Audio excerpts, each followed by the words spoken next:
Welcome back to Rewitched, a charmed 1998 rewatch journey. I'm your host, Jess Sabanko, and I can't wait to share my thoughts on one of my favorite shows with you. I'll be keeping these recaps spoiler-free and welcome fans new and old to join me on my journey here and on social media at Rewitched_pod on Instagram and TikTok. Currently, I'm on season 6. All right, so this week we're talking about season 6, episode 18, Spin City. So for this episode, I was really expecting going into it from my memory that this was just like a Monster of the Week episode with some little family stuff, kind of like how last week's was.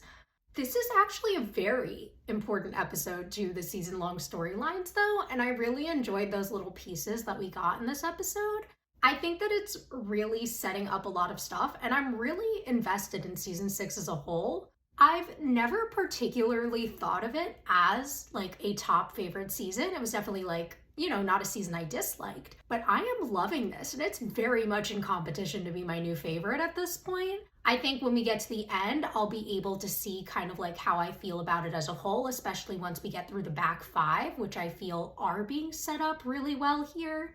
In the terms of this specific episode and why I liked it so much, so we do have our innocents of the week as sort of Chris, Leo, Piper, kind of everybody. We have those random magical creatures that Paige interacts with, and then our villains of the week would of course be the spider demon as our main antagonist, the Wicked Witch, who's again kind of a side storyline with those other magical creatures, and then Chris, who gets infected by the spider demon in this episode. In terms of the sisters' individual storylines, so Paige's storyline very much revolves around the magical creatures, this idea that she's been neglecting her temp jobs, and very focused on the stuff going on in the family, taking a step away from her individual magical journey that she was on earlier this season. I liked a lot what they did with this in this episode. In the beginning, I was kind of like, what the fuck is this side storyline? But as things went on, I was like, you know what? They actually gave Paige a storyline, and I actually do think it is key in reminding us that the sisters have other things going on their lives to distract their focus from only being on saving Wyatt, which it has been in terms of protecting him and Chris and Piper in the last few episodes. So I think that this is really key in kind of reminding us of those individual things the sisters were searching for earlier in the season.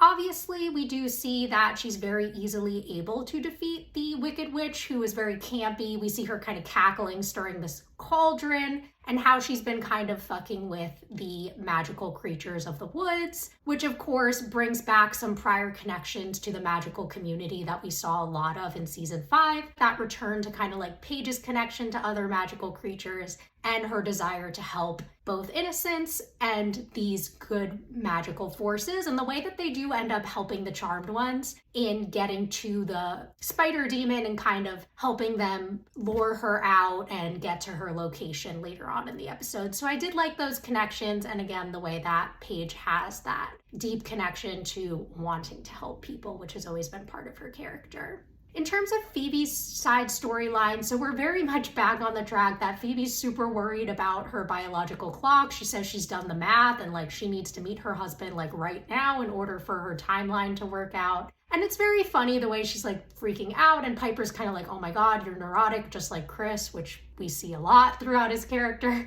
And she's like, this entire family needs a shrink. And it's kind of played up as this moment of comedy, though there are a lot of issues within the family and they could all probably actually benefit from therapy. But beside the point, we do see that Phoebe is very focused on going on these little quick dates, trying to figure out right away if the person is a match, and not really giving people an opportunity to get to know her. She goes on this date and she's like, we're both done with like meaningless sex and like just meeting people to meet people, right? Like we want to get married and have kids. And the guy's kind of like, oh, I don't know. And then she like tries to get a read on him. I'm not sure if she's going for empathy or for a premonition there, but she does touch his hand and then is like, you know what, this isn't gonna work out, like bye, and like doesn't even remember his name. And it's played up again for comedy, but then at the end of the episode, we do get this little hint that yes, she's continuing to go on these dates. Yes, she wants to meet somebody, but also that she's kind of like skipped over some letters in the alphabet and is kind of just seeing where things go. So we'll see whether this is a continuous storyline for her or something that came up in this episode.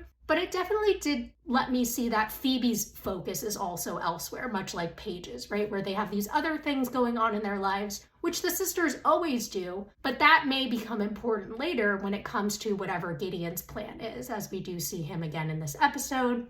In terms of the storyline with the spider demon and Chris and Piper, so what is going on in this episode is we are introduced to the spider demon, who every 100 years she surfaces in order to find the most powerful magical being of that time. She feeds on them for 100 years, resurfaces, and then goes about this process over again. In this case, it's obviously Piper and Chris that she's after, which is cute because it's a reminder of back in season 5 when Piper was pregnant with Wyatt, and we saw that the evil witch in that episode was looking for the most powerful magical being, which was of course Piper when she was pregnant then, and now is Piper when she's pregnant now. So I enjoyed that connection back to that.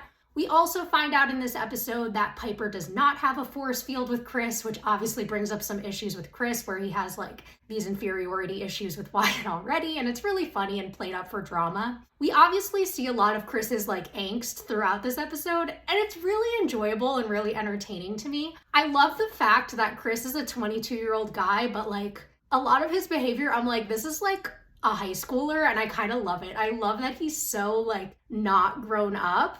And I think a lot of it has to do with the way that we find out that he did lose his mom so young, never had his dad around, right? So he's kind of like very adolescent in behavior sometimes, despite having to be really mature and having the weight of the world on his shoulders. And I actually really enjoy that about him. And I like the way that the sisters react to it throughout this episode as well, where they're like, oh God, like Chris is so uptight, like good gracious, like we need to do something about this. And it's really enjoyable. And I like, again, I'm really enjoying his character in this episode, and I really like his stuff with Leo, which I'll talk a little bit about later. In terms of the spider demon appearing, so she first appears after Piper's doctor's appointment, where obviously she was anticipating finding Piper, didn't really plan on Paige and Chris being there. But she doesn't let that stop her plan. She infects Chris. She's like, when she's talking to the wizard a little later, and he's kind of like, oh, like, I guess your plan didn't work out. She's like, no, like, everything's set up. I infected the white lighter. I'm going after a charmed one.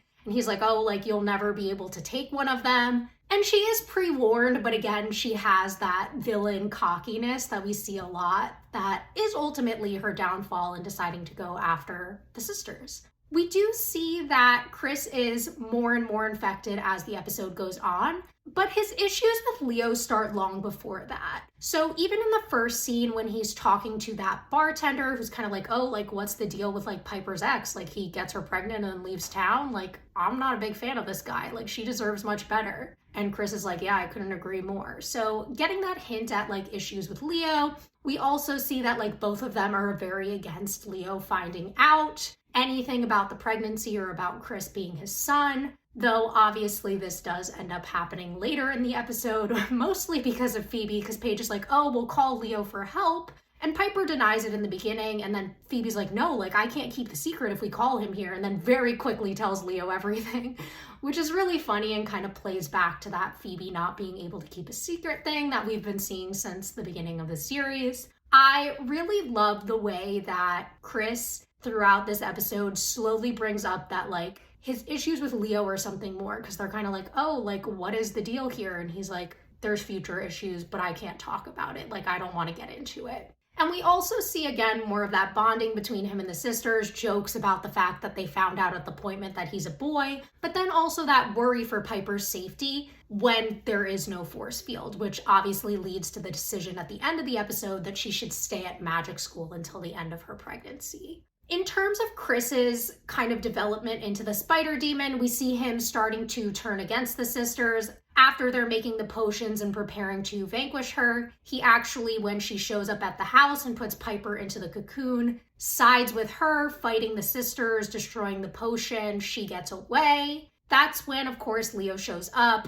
They lock Chris in the basement because he's freaking out and became evil. And that is when he's hearing things from the spider demon telling him to like get her and like all this stuff. And it's funny because when they first summon Leo before telling him the truth, he like tries to go talk to Chris and Chris immediately is like attacking him. And Leo's kind of like, what the fuck? And then they explain everything. And he's like, why does he hate me so much? I don't understand. And Phoebe's kind of like, oh, like you'll figure it out sort of thing. Like you can still change the future. Whatever it is hasn't happened yet. But we do see that these issues are very deep in him. Even when Chris comes upstairs as the spider in order to get Piper, Phoebe channels his anger towards Leo and is like, you were never there for us. You abandoned us, all this stuff. And then, of course, he is able to trap them all in webs and get away with Piper. Of course, when the spider demon starts feeding on Piper, she's feeding on him as well. When the sisters do lure her out of the cave, and they are able to vanquish her by literally just having the ogre step on her in spider form, which is really funny, we then see that back in the cave, Chris is beating the shit out of Leo. After Leo gets Piper out of there, he seals the cave off again. They can't get in. They're very worried.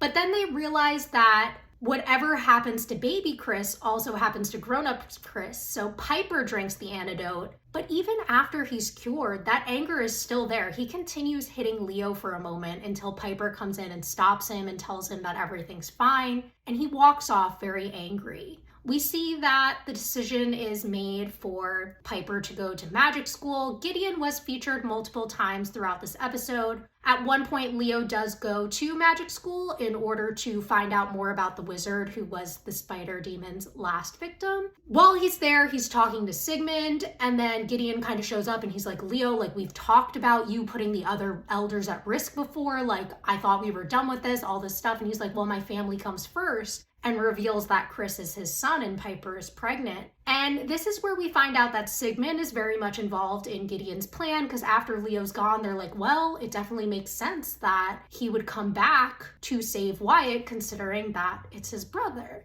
And then there is this moment where Gideon makes it very clear that, well, you know what? Obviously, he hasn't figured out that we're the danger to Wyatt. And when the time comes, we're going to sacrifice him for the greater good. So this idea that their plan is very much on the table and continuing to move forward, which obviously then makes it really sad that Leo has so much trust for him at the end of the episode, telling him to take care of his family while he's like kind of continuing to focus on being there for the other two sisters while they're keeping Piper safe at magic school, or so they think. He's betraying him in so many ways. So it really is interesting to set up this dynamic of having someone they trust so much betray them. And I'm definitely very curious to see how that's going to continue to play out as the season moves forward. In terms of Chris and Leo and the end of their story in this episode, we see that Chris is sitting on top of the Golden Gate Bridge, and Leo shows up to try to have a conversation with him, which Chris is kind of like not interested in at first, but I do want to go into exactly what they say because I think that it's really key to where their storyline might go for the rest of the season. So it starts off with Chris saying that there's nothing for them to talk about, and Leo responds and says, I think there is, quite a bit actually. And he's like, it doesn't matter. Leo says, it does to me, Chris. You're my son.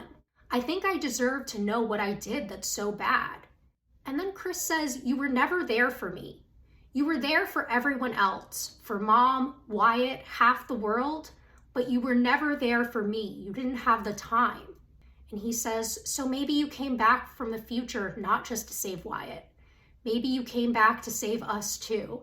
And Chris, in his typical moody fashion, is like, I doubt it, and orbs out, which I like. I like that Leo doesn't get off the hook this easily. I like that this is something that they're going to have to continue to work through as the season goes on. And I am definitely curious to see how their dynamic continues to develop. We've seen a lot of changes for the two of them throughout the season, starting with Leo not trusting him and then building this really nice connection mid-season, only to have it fall apart later on. And I think that was very much Chris trying to connect with the family as a whole and do whatever it took to keep himself close and make sure that he could protect Wyatt, putting his own feelings about Leo aside in that moment. But now that there is this layer of protection, he is very much growing in Piper's belly at this point. He doesn't have to put on that same effort to get Leo to trust him.